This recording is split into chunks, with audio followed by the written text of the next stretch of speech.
quiet, numbskulls. I'm broadcasting. Can we get serious now? One thing that did happen during the 60s was some music of an unusual or experimental nature did get recorded and did get released. Now look at who the executives were in those companies at those times. Not hip young guys. These were cigar-chomping old guys who looked at the product that came and said, I don't know. Who knows what it is? Record it, stick it out. If it sells, all right. We were better off with those guys than we are now with the supposedly hip young executives who are making the decisions of what people should see and hear in the marketplace. Success in the music business begins with a dream, a vision. This podcast will give you, the listener, the insight and tools to turn that vision into a reality. Meet the industry professionals who work day by day behind the scenes, helping to make those dreams come true. Welcome to the business side of music. Today we're in the Atmos Home Theater Room, which is a little bit south of Leapers Fork, Tennessee. I say a little bit south, but it's a beautiful drive out in the countryside. Jack Sharkey's with us, who's the Marketing and Technical Communications Manager. Did I get that right? You did. Oh, very good. You did. In the studio with us tonight. Welcome to the show. Thanks, Bob. Thanks for having me. I'm really glad to be here.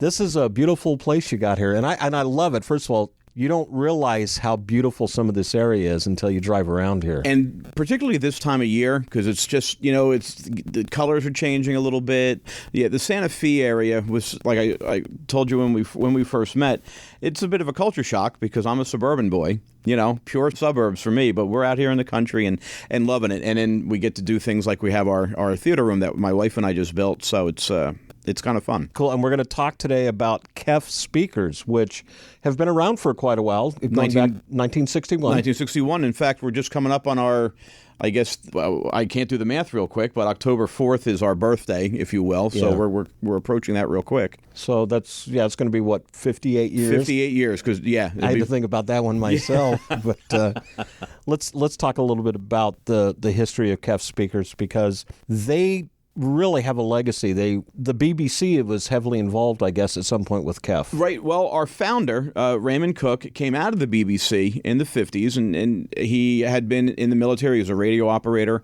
He worked for Philips Television. He was a technical director at Wharfdale. And so he was really embedded in the early industry in the 50s.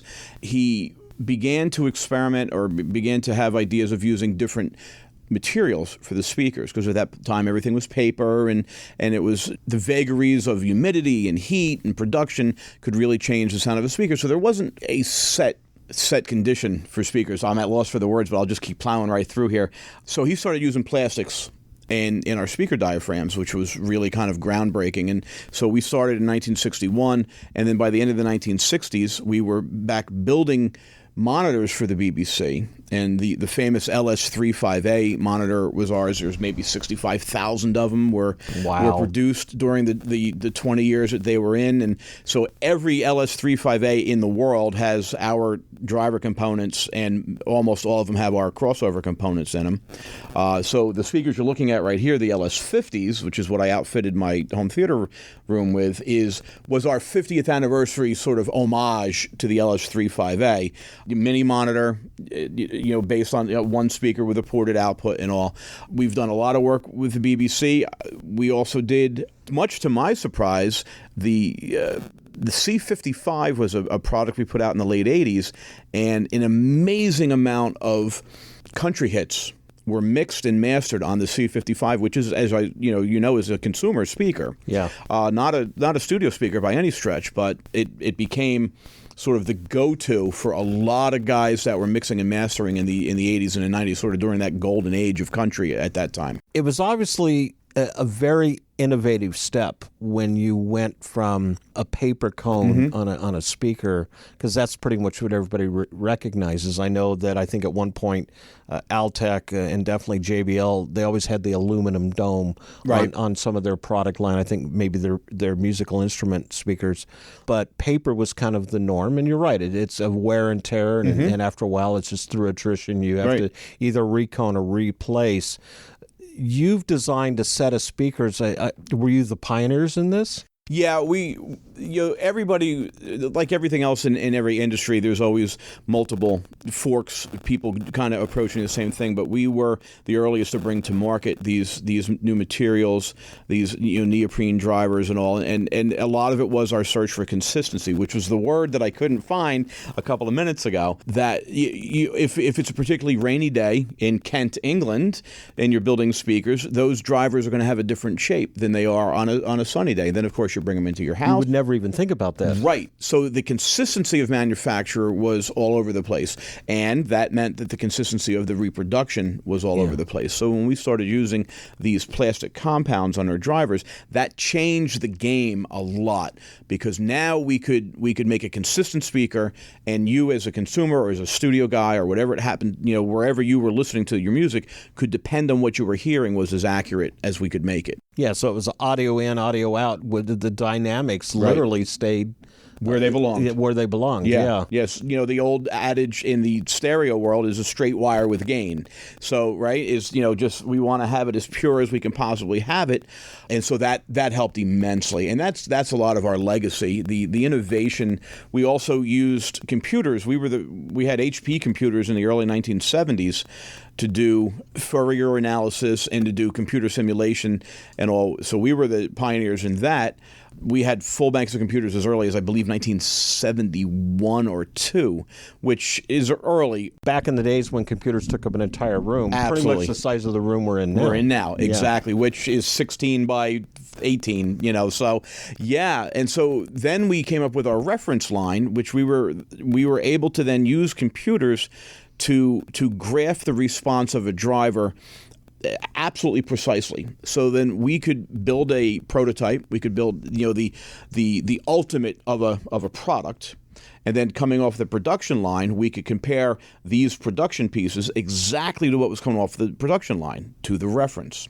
So that meant that everything that was coming out of our factory in that line, right, in the reference line, was matched to where it belonged. And then we could do something even cooler than that, is we could match the left and the right to have the same audio response. So now your left and right speakers, when you're listening, are equal to each other. So you don't have any of those vagaries that you would get. And that is something that I think a lot of people, especially from the consumer standpoint, but even in a studio reference atmosphere, is pairing up a set of speakers that maybe I should say play well with each other, definitely work well with each other. It's important to understand that technology. Sure. I mean, it could be as simple as if your right channel at 2,000 hertz is a dB lower than your left channel, well, then you're constantly out of balance. You're adjusting. Yeah. Yeah. So your mix isn't right. You're not hearing it correctly. So it becomes really important. And what's kind of funny today with all the technology we have is that precision has been lost a little bit, because we're listening differently and we're recording different music differently. But at the end of the day, the better you can make it sound, the more emotional, the more impactful, the more fun music's going to be to listen to, and there's a lot of technology to make that happen. One of my biggest pet peeves, I will always say, is the quality of the music. Not so much just the content, what is being said or evoked from an emotional standpoint, but the quality of the audio. We're losing so much because we're compressing the heck out of it. Right. There's a short documentary on YouTube I always like to share called The Distortion of Sound. I think Harman put it out some years ago, that talks about exactly that. And I like to use the analogy, pure sound, pure audio, because that's really what it is that we need to get back to and remain at when, especially if you're in a recording environment, but especially in a listening environment, is that it's not colored, it's not distorted, it's not tampered with in any way. It's just great audio. Right, and think about what we're doing with music. We're if you're an artist, and music is emotion, and it's thoughts put to emotion, or emotion put to thought, however you want to put that. And so it means a lot more to us than sort of just elevator music or supermarket music. Now, everything from the microphone that the singer sings into all the way out to the speakers is just a means to transport it. That's all it is. So what we're doing is we're taking this emotional performance, we're putting it on an album or in a digital file, and then we're coming back out of that and through an amplifier and through speakers to get it as absolutely pure or as close to a complete reproduction of the original as possible. So anything that you do to sort of diminish that diminishes the emotional response of what you're listening to. And we're really very passionate about that. And any of the high-end companies, amplifiers, speakers, I mean, that's the industry that we're in. And a lot of times people say, well, you know, this is expensive gear or whatever. How can it be worth it? And my answer is always, you know, there's no limit on what emotion means to me. That's something that can make me happy or make me sad or remember a good day that I had or help me through a particularly miserable day that I'm having. You can't really put a price on that other than, you know, if you can afford it, kind of go for it, you know. And it's one of those luxury businesses that often gets derided. You know, nobody ever says, well, why would you buy a Ferrari? You know, well, I can give you 1,000 reasons why I'd buy a Ferrari. It's really easy to do. Same thing with when you get into the upper end of the audio world. You know, why would you do that? Well, because for me as a listener, it does something. It says something to me. If you're going to spend all that time in the studio, and I'm going to approach this from two angles here. First of all, as the creator of music, if you're going to spend all that time in the studio to create a body of work that is going to live for forever, right? Not just your generation, but several generations beyond, in whatever platform it's being presented on, you really want the best piece of work out there. From the consumer standpoint, you should be listening to that music in the same perspective, whether it's a great set of cans, headphones on your ears, or buds, or in my world, and I say this a lot, I'm an analog guy in a digital world, listening to music through a great set of speakers, especially if you've got them on a surface that, you know, doesn't change the resonation or the vibration of the music. It's just as important. When we walked into your place here and I saw on the wall the Brain Salad Surgery drum head, that's a perfect example. With Emerson, Lake and Palmer, back in the days when those guys released Trilogy or Brain Salad Surgery, that's, to me, to this day, Trilogy is the album that I test reference speakers on. Okay. Because of the dynamics of it and just the way it was created. And I think from a consumer standpoint, that's how we should be listening to music no matter what. Right. And, you know, let's even go a little bit farther on your point. You know, your album from them is Trilogy, mine is Brain Salad Surgery. There's a lifetime. I was a high school kid, you know, when that album came out. Might have been a freshman, I think, when it came out, or even in maybe 8th grade. That album's traveled with me throughout. Do I listen to it as much now as I used to? Probably not. But when it comes on, I can be transported immediately to wherever I happen to be sort of in my life journey. And that's something that only music can do. Movies can't do that. Television can't do that. Only music can do that. And so that's why it's so important. And that's why, you know, the love of what I do in a job is I get to evangelize that, to say, like, look, you know, you've grown up to somebody who's maybe 20 or 30 years younger than me and say you've grown up with music as just sort of this commodity and nobody really cares about it. But wait a minute, hold on a minute. Listen to this stuff that you grew up with or that you got turned on to when you're in your 40s. I got turned on to Coltrane when I was in my late 30s and my early 40s. Even though my dad tried to turn me on to him when I was a kid, but you know how that story goes. That's a whole different podcast. But wow, you know, that then became this whole new gold mine of things that I searched after. And that's the beauty of music, and that's what saddens me a lot, that it's been commoditized so much. And homogenized. There you go. I'll take that one. In the process, too. We're going to take a break, and when we come back, I want to talk about the product line, because obviously we've been discussing the higher end, the Ferrari, you know, systems out there. But there's also something out there that's practical and economical for, especially the person that's maybe wanting to start really becoming an audiophile, or someone that really wants to listen to music on that. Talk about the journey. Yeah, the pure personal level. In the studio with us today, Jack Sharkey, who's the Marketing and Technical Communications Manager for KEF Speakers. And you're listening to another edition of... This is David Frizzell, and you're listening to The Business Side of Music. You're listening to The Business Side of Music. Wow, I just joined the Music Starts Here community. This is a truly hidden gem for anyone in the music business. Whether you live in Nashville or anywhere else in the world, Music Starts Here is like a GPS for your music career. This is the place to be if you want to get advice and direction from some seriously talented musical people. who have been where you want to go. Music news, events, and a great big community with resources for artists, songwriters, musicians, studio and tech, along with music business advice from pros in the industry, all on one site? Make sure you get your free profile now. Go to www.musicstartshere.org. That's musicstartshere.org. Hi, everyone. I'm Larry Butler, and I want to send you a free digital copy of my new book, The Singer-Songwriter Rulebook, 101 Ways to Help You Improve Your Chances of Success. That's right. Everything you need to know to launch your career as a singer-songwriter, all based on my 40 years in the live performance arena. And believe me, I've seen it all.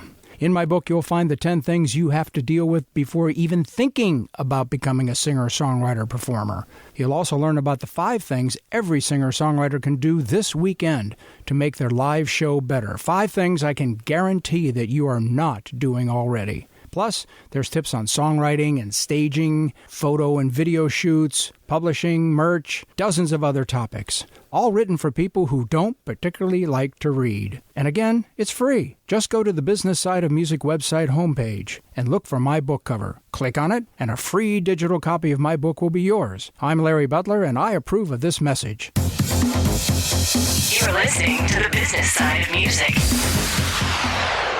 Back in the studio, Jack Sharkey's here with us. We're at Atmos Home Theater, and this is an amazing place. I thank you very much. This is my favorite room in the house. The chairs are great. Debbie's sitting behind us in a theater seat with her feet propped up, just relaxing. She's chilling. When we talk about speaker lines, and KEF in particular, obviously, is our spotlight today.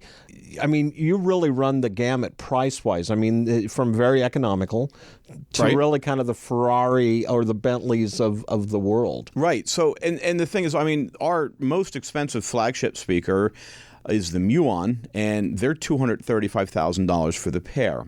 They stand in excess of 6 feet. I'm not quite anywhere near 6 feet, and they're somewhat taller than me.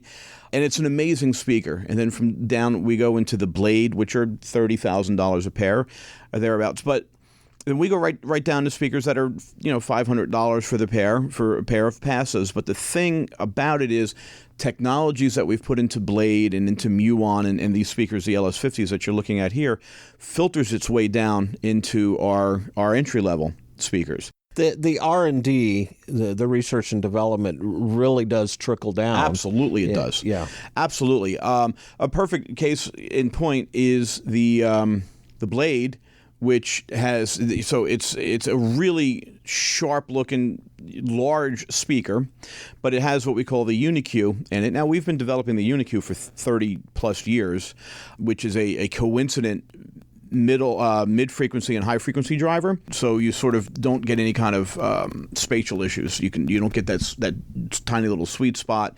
When sounds leave the speaker, they leave at the same time. They arrive at your ears at the same time. Sounds the way it's supposed to sound. You don't think about that either. It's a big deal. Yeah, right. It is. Right? I mean, even if you have a speaker, to kind of jump off on that, if you have a speaker with a tweeter at one area on the front of the speaker and the mid-range at the other, right where those sounds are supposed to leave, at the same time, they're not. So they're not arriving at the same time, which shortens up the what we would call the sweet spot. How the old joke with audiophiles was fighting for the primary seat in the house.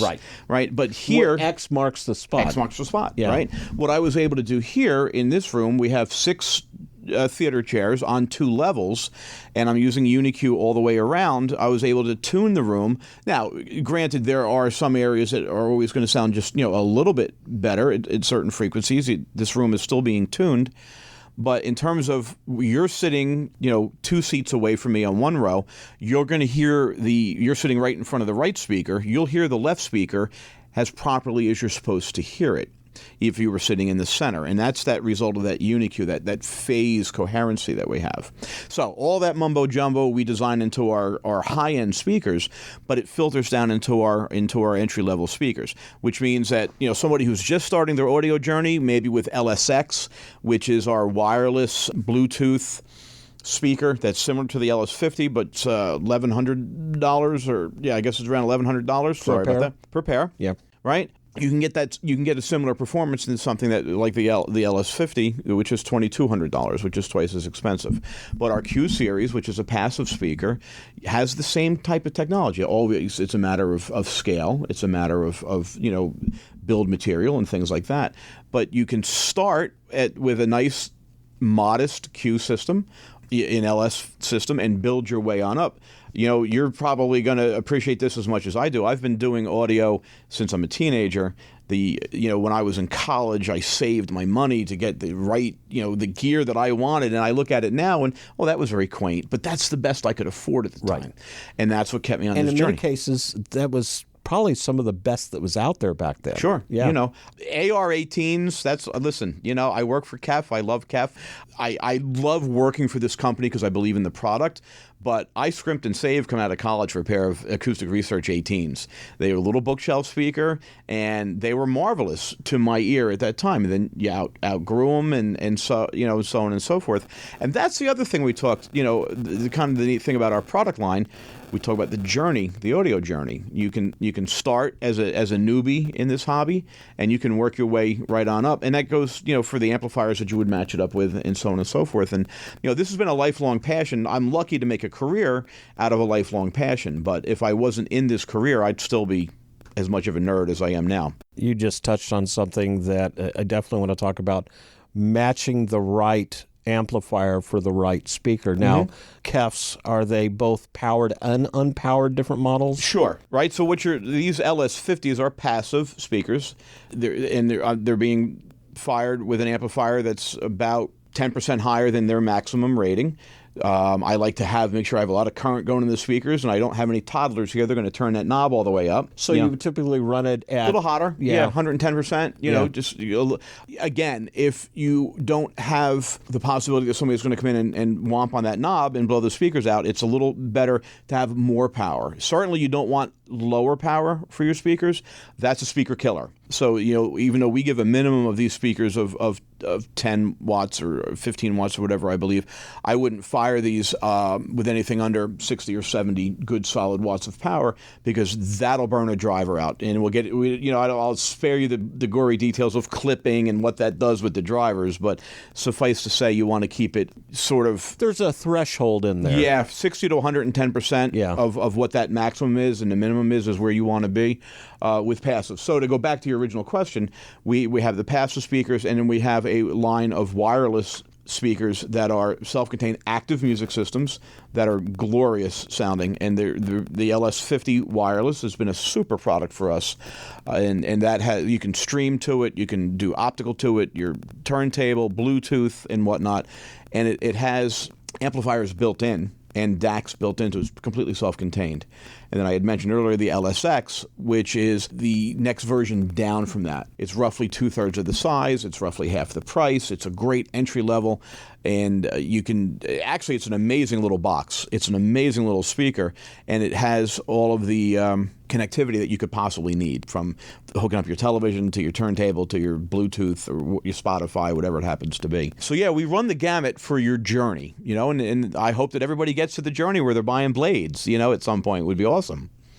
Let's take a parallel course for a second, because this is something, and I'm noticing you've got it here, and I do the same thing at my studio, and that is what you put your speakers on is just as important as the speakers. Absolutely. You're going to spend all that money on great components, and then you put it on a 2x4, right. A piece of wood on a concrete block. Right. And there's a technical reason for that. There's a thing called a standing wave or a comb filter, which anybody who's spent any time in a studio is aware of how comb filters can kill off low frequency and just make your mixes nuts.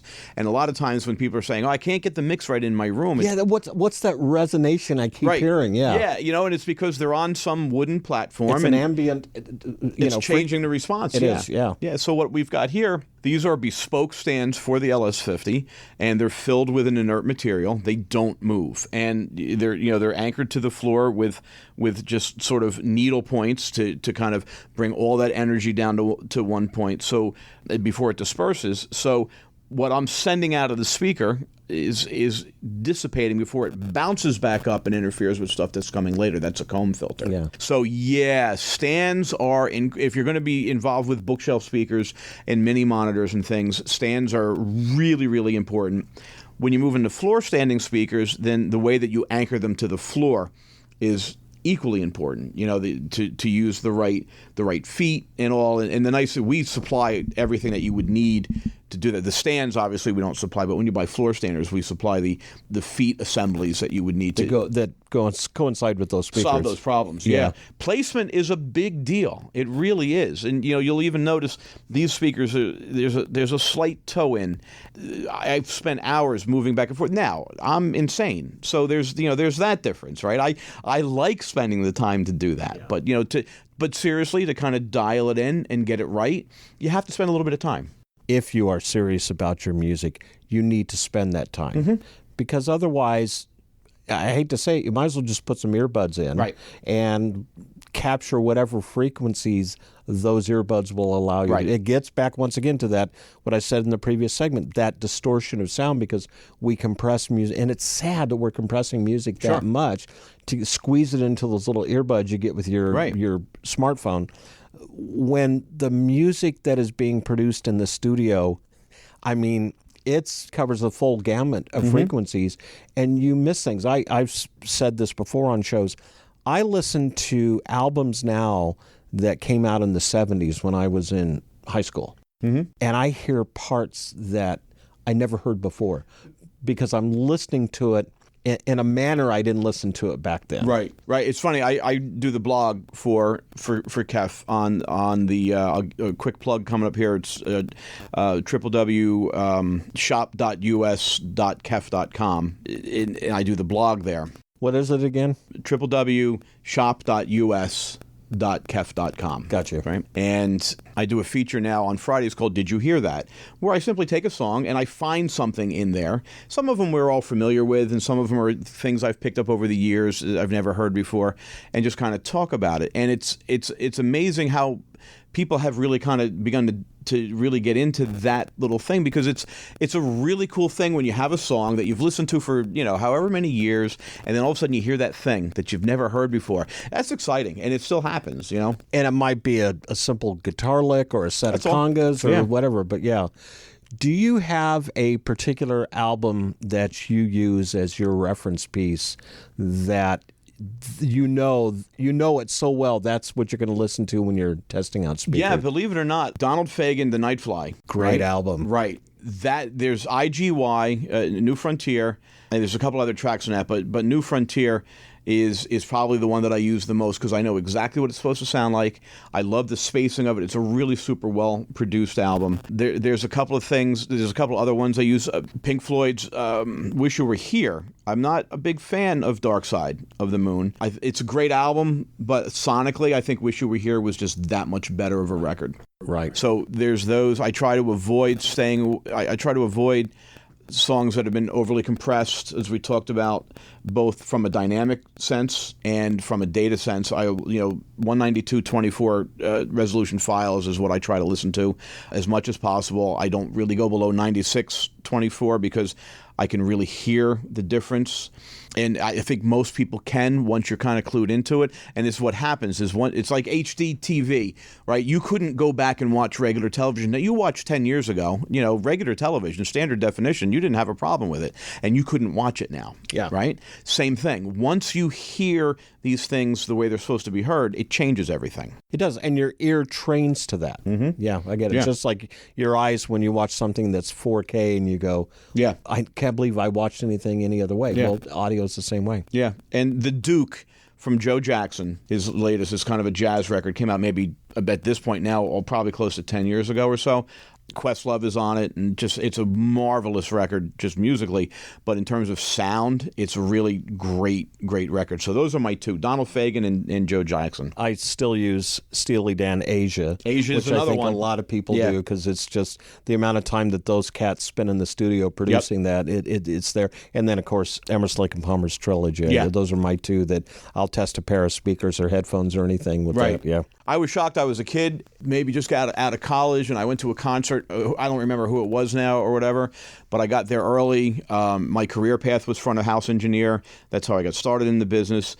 The front of house engineer was using the Nightfly to test the room, and that was like, I was like, okay, well, wait a minute. If he's using that in this room, it was Convention Hall in Asbury Park, New Jersey, then I'm using it. And so I that also helped too. It kind of stick me to that song forever. We're going to take another break, get another word in for one of our sponsors. Come back, talk some more with Jack Sharkey, Marketing and Technical Communications Manager for KEF Speakers. This, to me, I'm an audio nerd, so this is a great conversation. But we're definitely, I want to just kind of touch on some other things and then talk about how people can find the product line. Perfect. You're listening to this edition of... Hi, this is Michelle Wright, and you're listening to The Business Side of Music. You're listening to the business side of music. Hey, it's Chris SD from Sync Songwriter. Imagine what it would be like getting your music into the latest TV shows, movies, or ads. Your songs would not only get exposure in front of millions of viewers, you'd get paid to do it and gain a reputation as the songwriter that you are. I've been showing songwriters, composers, and artists how to get their music into TV and film for over 15 years. Collectively, they have generated hundreds of thousands of dollars from licensing their music. Their music has been on networks such as HBO, Bravo, ABC, NBC, Netflix, and more. In films or trailers such as Predator, Annihilation, Christmas Chronicles, Professor Mac, and many others. So many songwriters upload their music to websites hoping to get discovered. Unfortunately, this almost never happens with the millions of songs out there competing for attention. I show you how to get your music heard by the people who can actually make it happen for you. When you start getting your music licensed, you automatically develop a reputation in the industry. This lets you get syncs over and over again. If you'd like to discover how to connect with the right people in music licensing, just click the Sync Songwriter logo on the Business Side of Music webpage, and I'll see you there.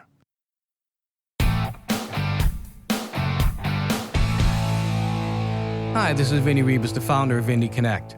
Our goal is to ensure that you have the knowledge, the tools, skills, resources, and connections that you need to develop a profitable and long-lasting career in music. One way we do this is through these Business Side of Music podcasts.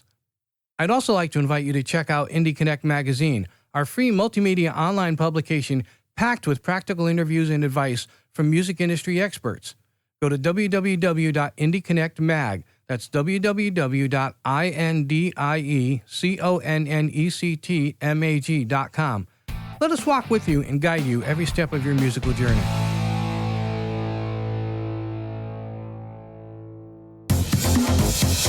You're listening to the business side of music.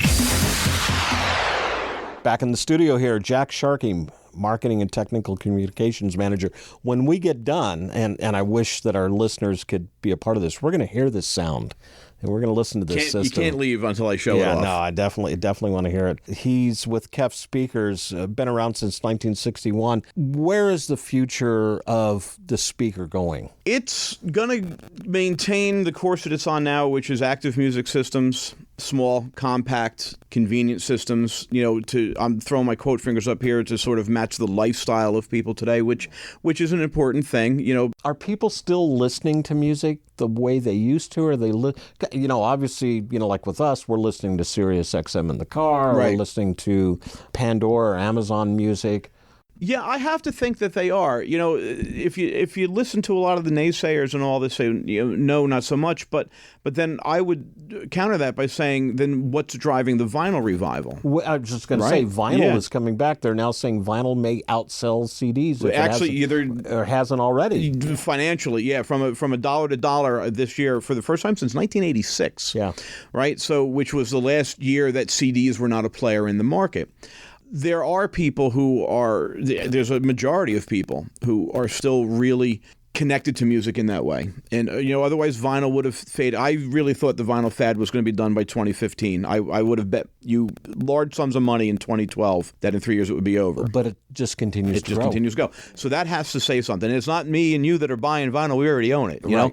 And it's not new releases that are generally being purchased on vinyl. It's older stuff. So now, for me personally, I have the vinyl when I'm going to sit here and I'm just going to listen.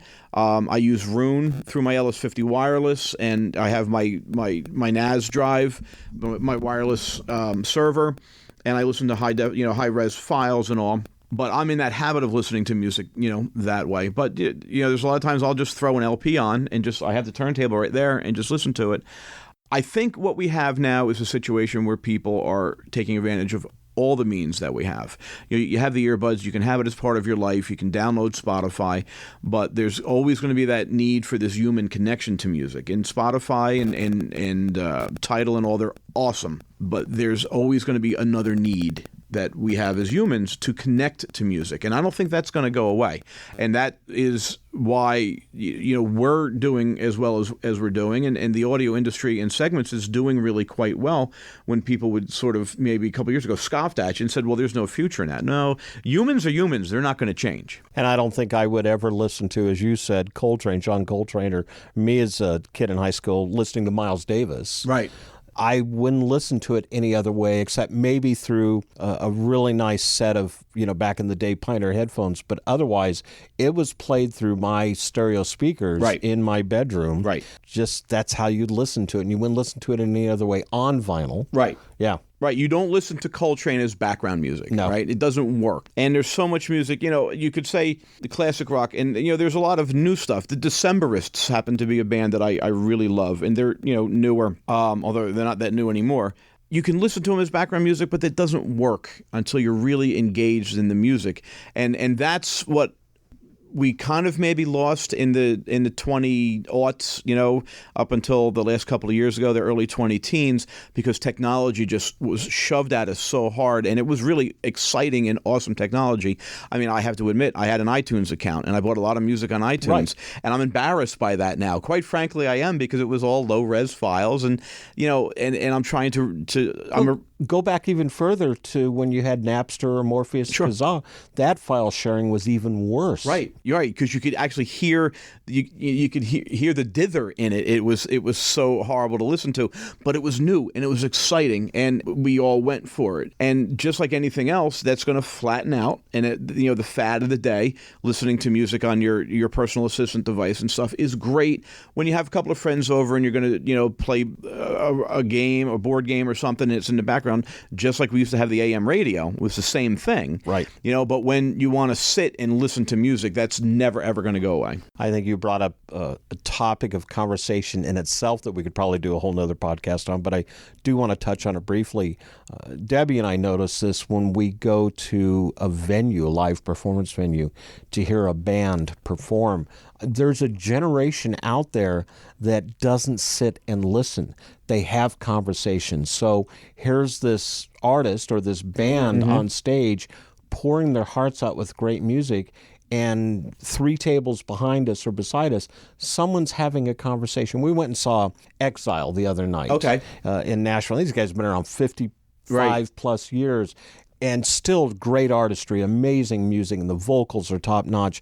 And there's a group of people next to us within 3-4 feet that decided it was just time to have a great conversation and yuck it up. And I'm thinking, folks, you need to stop and listen to this music, because you're losing a great opportunity to make memories. Right. My line that I always am, either to my wife or my kids when we go to shows together, is, geez, I really am sorry that the music is so loud you have to yell over it to have your conversation. Yeah.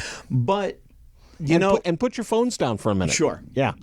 But I think what happens to me, and I've really had to kind of train myself to not get aggravated by these things, is we see the few that are doing that or whatever, and I know I focus in on that.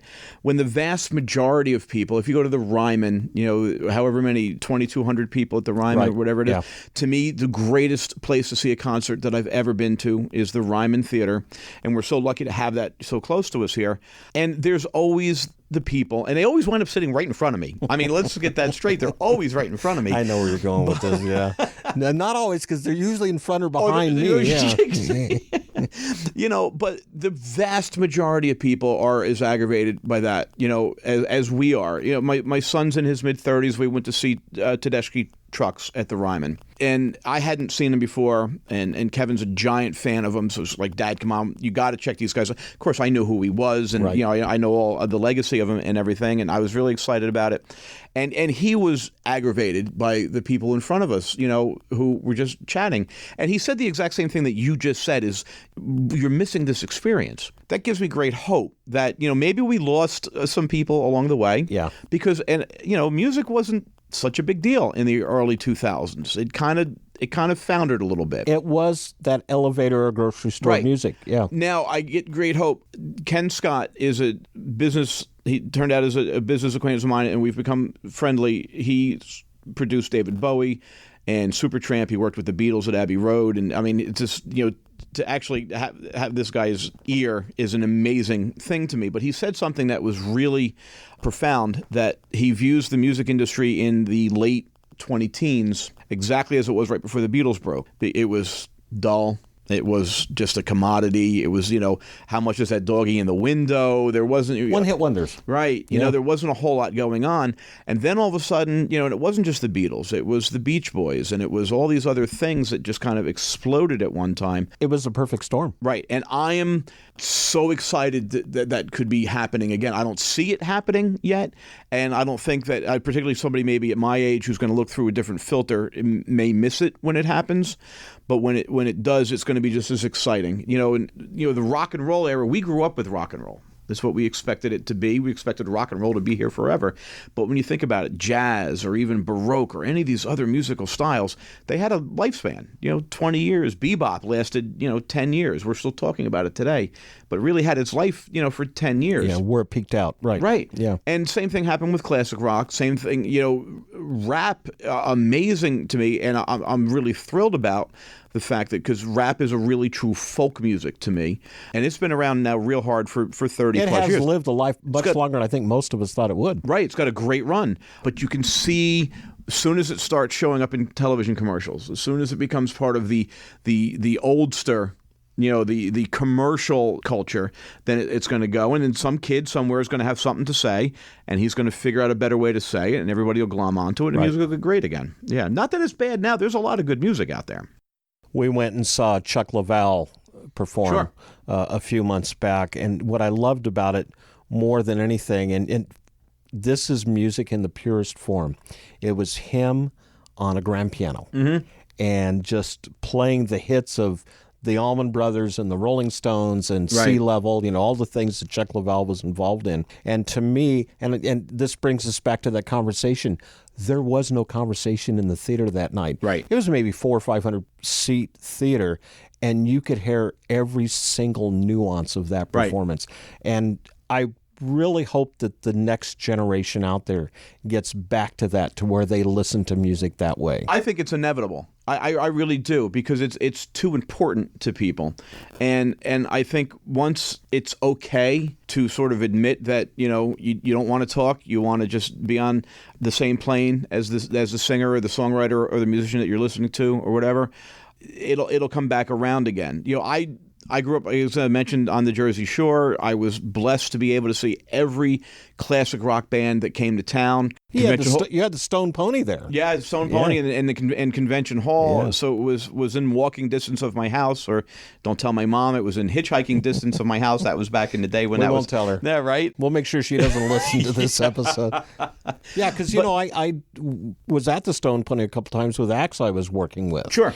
to set foot in there, first of all, you walk into that venue and you go, oh my gosh, there's so much history. So much history. And this is like in the 80s when I was there. I was there with Dwight Twilling, Greg Kinn, and then Billy Preston. And you just walk in and you go, there's so many acts that have been here before us. Right.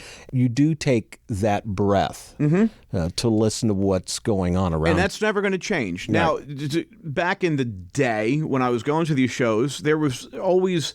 It's very funny because there was the same amount of people doing the same amount of stupid, annoying things at shows that they do now. I think the difference was they didn't have phones. They did it differently. Yeah. I think the human condition is that there's a vast majority of us who get it, and there's always a couple of us who don't. Knuckleheads that that's just, all. And I tend to get a little, because I take it so seriously. I want to hear, I focus in on the drummers.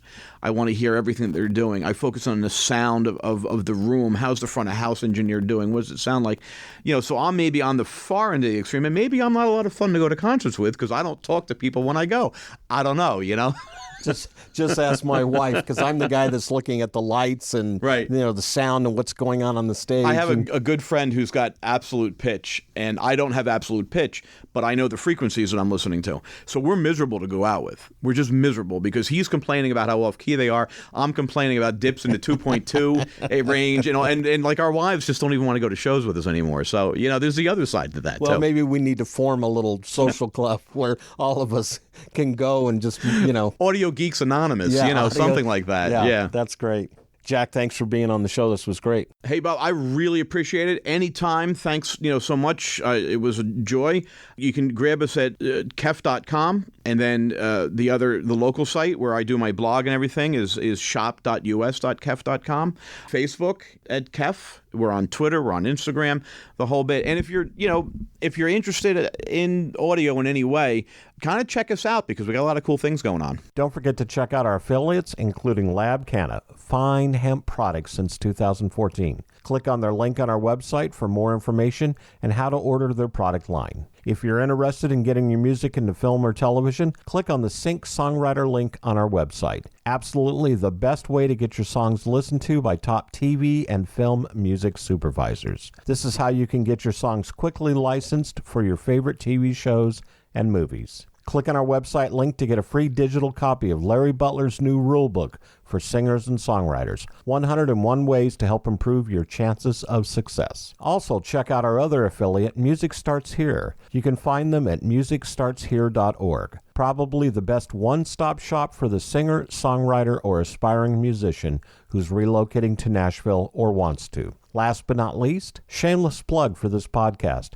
Become a YouTube subscriber by going to the Business Side of Music page. You can hear all of our released episodes there. Also, check out our website at businesssideofmusic.com. Follow us on Facebook at the Business Side of Music Podcast and on Twitter at Biz Side of Music. The Business Side of Music is the creation of Tom Sabella and Tracy Snow and is produced by Bob Bender. The Business Side of Music is recorded at Music Dog Studios in Los Angeles, California and Nashville, Tennessee. Production sound design by Keith Stark. Voiceover and promo by Lisa Fuson.